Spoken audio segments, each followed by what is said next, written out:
Okay, remember that they're changing my voice. So in this part, we're going to talk about Matthew 15, and hopefully we'll get to Matthew 16. Matthew 15, going down to verse 3. Jesus replied, And why do you break the command of God for the sake of your tradition? You hypocrites! Isaiah was right when he prophesied about you. These people honor me with their lips, but their hearts are far from me. They worship me in vain. Their teachings are merely human rules. So these people do not honor me with their heart, when the greatest commandment is to love God with all of your heart, and it says that in the Old Testament as well. That's the greatest commandment. So he's saying that you're hypocrites and you're not serving God at all, basically, because you do not honor him with your heart. And that's how you serve him. You come into the divine order, you obey the commands, you honor him with your heart, you love each other from a life, while you're in a life, while you're in the spirit, in reality of a life, where you're doing the right thing. Okay, that's how you love someone. You don't abuse people left and right and say your family's the exception. You love them from a life of doing righteousness and justice, even if it kills you and your whole family. That's the commands of God. It's the greatest commandment. The golden rule, what have you. So he's saying they're hypocrites. They're liars. They're evil. And we're going to see, just like in John 8, where he called them the children of the devil, he calls them that again in Matthew 23 when we get there. Okay. These people honor me with their lips, but their hearts are far from me. They worship me in vain. Their teachings are merely human rules. It's like people who want to say to me, oh, you're not supposed to say it that way. Or, that they think that I'm magically doing it the wrong way. That's stupid. What I'm doing is right. I'm going for the essence, the heart, the truth of the matter, what is actually demanded by God.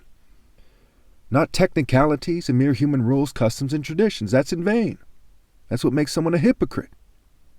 Their hearts are not with God. Those rules mean nothing. They're detestable to God. Jesus called the crowd to him and said, listen and understand. What goes into someone's mouth does not defile them, but what comes out of their mouth, that is what defiles them. Then the disciples came to him and asked, do you know that the Pharisees were offended when they heard this? They say, do you know that the Pharisees were offended when you said that? Okay. You see, he's offending them. They find it offensive. Now, he doesn't say, hey, I don't think they were. That's not what he says. That is not what he says. Write down Matthew 15, verses 3 through 15. Or 16, excuse me. Well, you may as well make it 3 to the end. I mean, what the hell, right? But in there, you're going to find that I'm right.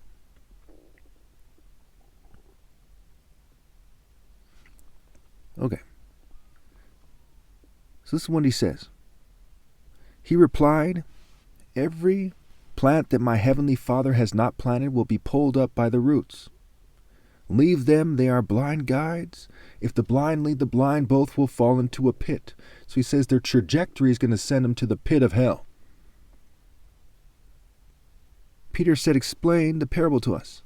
Are you so dull? Jesus asked them. Remember, he's saying you're men of little faith. Are you so dull? Okay, he's calling people evil and brood of vipers. And so on and so forth. He's saying, woe to them. Okay. Don't you see that whatever enters the mouth goes into the stomach and then out of the body? But the things that come out of a person's mouth come from the heart, and these defile them. For out of the heart come evil thoughts, murder, adultery, sexual immorality. Again, sexual immorality. Theft, right? Like cheating me out of my right to lead. False testimony, like the testimony you people make by your actions when you pretend that cheating me out of my right to lead magically is okay or something. Slander, like when you slander me by not obeying God through me because you're testifying that you believe that I'm magically mistaken. And I say magically so they don't take me out of context. I despise magic. 20. These are what defiles them. Keep in mind the word sin is N-I-S, which is a play on words for N-I-C-E, right? Nice and nice, spelled backwards. So it's not enough to be nice, you have to be righteous. I've gone over that many times. Okay, so we go to verse 25. The woman came and knelt before him. Lord, help me, she said. He replied, it is not right to take the children's bread and toss it to the dogs. This part's key here. Some of you take it to a racial place. You're very hateful people, and you don't like the people that she comes from. Okay, just out of selfishness, out of your complex, it's wrong. One of the core messages here is that even though he said that those who obey God and have moved masterfully for generations are the children of God, okay, and he compared her to a dog and said, hey, you know, people like you are dogs. Okay, that it was something that he's allowed to say, something that's fair to say, because in a sense it's a test. He said, are you going to respect the divine order? Okay, whether or not I put it in a way that's rude. Based on how much you've sinned, I'm going to make it a little harder for you, was what he was doing, and that's fair. By saying it that way, instead of saying, hey, you know, you've got to love God with all your heart for me to consider it, he said, I'm going to hit her with this. It is not right to take the children's bread and toss it to the dogs. Yes, it is, Lord, she said. Even the dogs eat the crumbs that fall from their master's table. So why is she right to seemingly contradict him? Because the essence of the exchange has to do with right and wrong, not about insulting people about whether they're a dog or not. Okay? It's about whether she should be given a chance at that point. Then Jesus said to her, woman, you have great faith. Your request is granted. And her daughter was healed at that moment. So let's go on to Matthew 16. The demand for a sign. The Pharisees and Sadducees came to Jesus and tested him by asking him to show them a sign from heaven. He replied, when evening comes, you say, it will be fair weather, for the sky is red. And in the morning today, it will be stormy, for the sky is red and overcast. You know how to interpret the appearance of the sky, but you cannot interpret the sign of the times. Okay, so the easiest way to interpret this is to look at it in terms of Psalm 19. The heavens declare the glory of God. So he's saying that you know how to look at the sky and say, hey, you know how to look at the world, the spirit realm, and say, hey, there's a bunch of evil people coming, and they're about to wage war against us. Okay? Or there's a bunch of peaceful people around, and we should be well off, or whatever the spiritual atmosphere, the spiritual climate, the social climate is. Okay? So he's going to say, but you don't know when the top martial artist is in front of you. Set apart by God. So he says, you know how to interpret the appearance of the sky, but you cannot interpret the sign of the times. A wicked and adulterous generation looks for a sign, but none will be given it except the sign of Jonah. Keep in mind there was a sign of David. There's a sign of Samson. There's a sign of Jonathan against the Philistines. David's mighty men. Okay? There was Moses, Abraham, Isaac, Jacob, what have you. So those various signs, and a lot of them were clearly martial arts signs, right? Divine, mind, body, soul, spirit, martial arts signs that the Bible tries to substitute kind of magic tricks for, okay? And divine events that simply never occurred. And that's part of why they coded the message there. So you know how to interpret the appearance of the sky, but you cannot interpret the sign of the times. So first of all, what the heck does the appearance of the sky have to do with what's going on in the world? You see what I'm saying? Prophets weren't reading the stars according to the story, okay, for the most part. They were having visions. So what does that have to do with this? You have to look into it. And that confuses a lot of people. A lot of people don't know what they're talking about when they say that. When I first read it, I didn't know what they're talking about, because it's made in a way that's confusing, that even Christ himself, when he comes back in the end, doesn't know what they're talking about until he goes over it again and again and tries to, figure out the puzzle. So again, it says, a wicked and adulterous generation is all of you people. is what he's saying, are wicked and adulterous. Is that the best compliment you've heard in your life? Is that beating around the bush? Or is that something more like I say, and not your priest in church, who if they're insulting someone, it's within the boundaries of the beast and not within the boundaries of God? It's they're white supremacist Republican, they're an LGBT person, they're a Democratic Party line person, libertarian, they're in a cult, they're in the boundaries of playing the game. And the word game is made scramble. And outside the gates, those who go to the hell and the lake of fire, are people who practice magic arts, people who are just as sinful as they are, living falsehood, what have you. People play the game. Jesus then left them and went away. The yeast of the Pharisees and Sadducees. Now, keep in mind, he's going on and on about, hey, those people are scum, they're wicked, they're adulterous, they're evil, they're a brood of vipers, and on and on and on. He's going on and on about this. So as we get to verse 6, okay, it says, be careful, Jesus said to them, be on your guard against the yeast of the Pharisees and Sadducees. Be on your guard. Now this goes deep. If you teach your kids every generation to follow your Pharisee and Sadducee spirit, does that not also mean don't date these people, don't marry these people, don't yoke yourself to the wicked? Yes.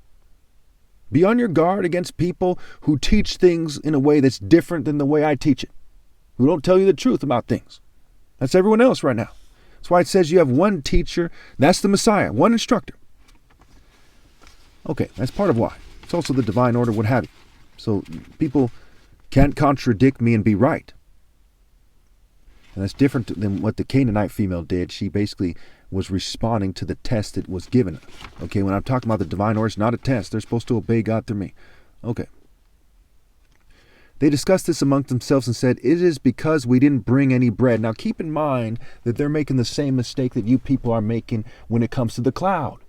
Okay, the vast majority of you are making. Okay? Some people, as the story goes, look up in the sky and they're hoping that Jesus comes back on a cloud, literally. Just like Jesus said to him, I am, you'll see me on the clouds of heaven, and at the right hand of power, the right hand of the mighty one. Here he's saying, be on your guard against the yeast of the Pharisees. But is it literal? No.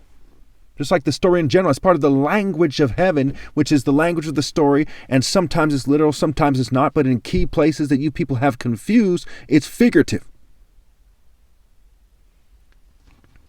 Okay. So where of their discussion, Jesus asked, you of little faith, why are you talking amongst yourself about having no bread? And I say to you, you of little faith, why are you thinking that Jesus literally comes on a cloud and that every eye literally sees him?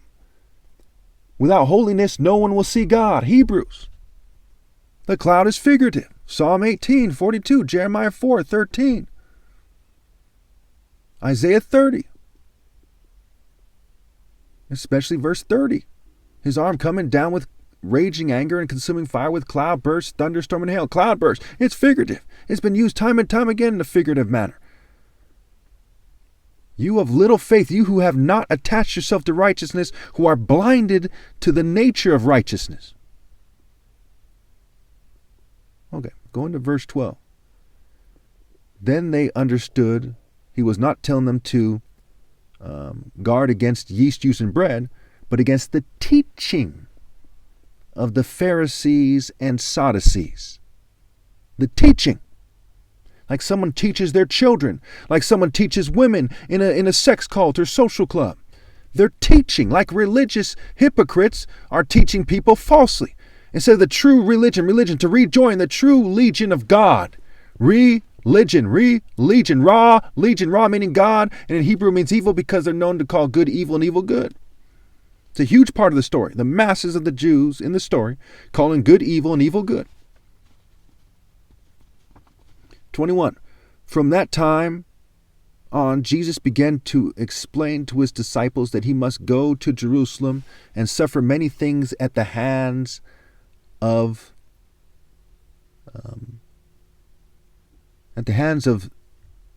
the chief priests and the leaders of the law.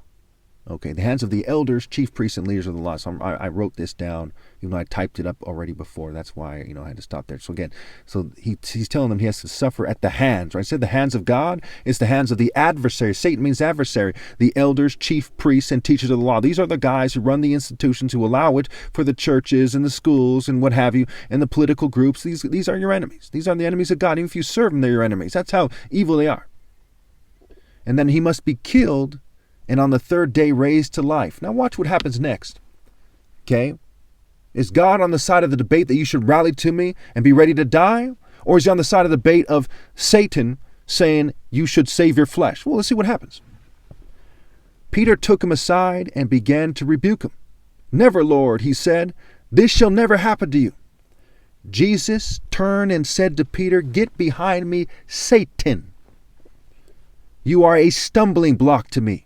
You do not have in mind, body, soul, spirit, mind you, the concerns of God, but merely human concerns. He said, quit being a satanic, namby-pamby, sissy, a big brute form of Satan, a Luciferian pretty boy form of Satan, a little sniveling, cigarette-smoking Satan, and every other form. He said, quit being a punk. Pan means all for all the Greco-Roman deeds. Quit being a devil.